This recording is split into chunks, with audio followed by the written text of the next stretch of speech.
Economists Stephen Moore and Arthur Laffer wrote in the Wall Street Journal on Friday that President Donald Trump deserves credit for the economy's improvement, not former President Barack Obama. Moore, a senior fellow at the Heritage Foundation, and Laffer, the chairman of Laffer Associates, write that Mr. Obama might be justified in taking credit for today's economy if his successor had adopted and carried on his policies. Instead, Mr.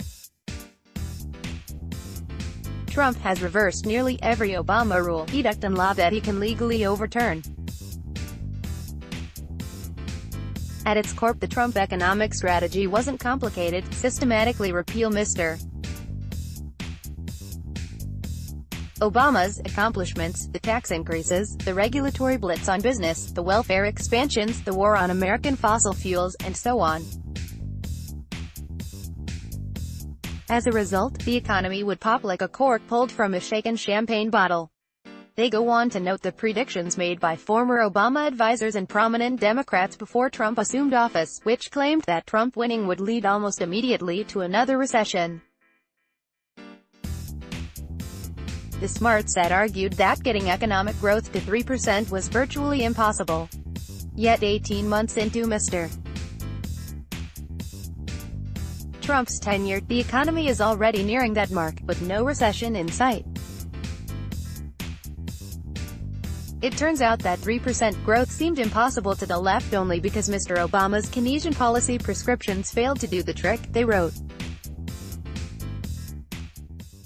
It's a little rich that liberals who warned the economy would melt down under Mr. Trump are now insisting that growth was in the cards all along.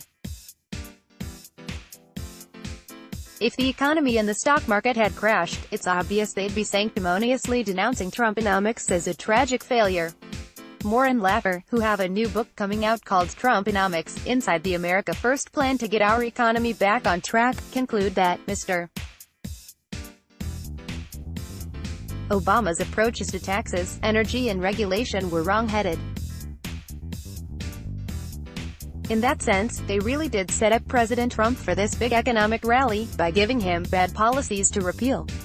Politics economists Stephen Moore and Arthur Laffer wrote in the Wall Street Journal Friday that President Donald Trump deserves credit for the economy's improvement, not former President Barack Obama.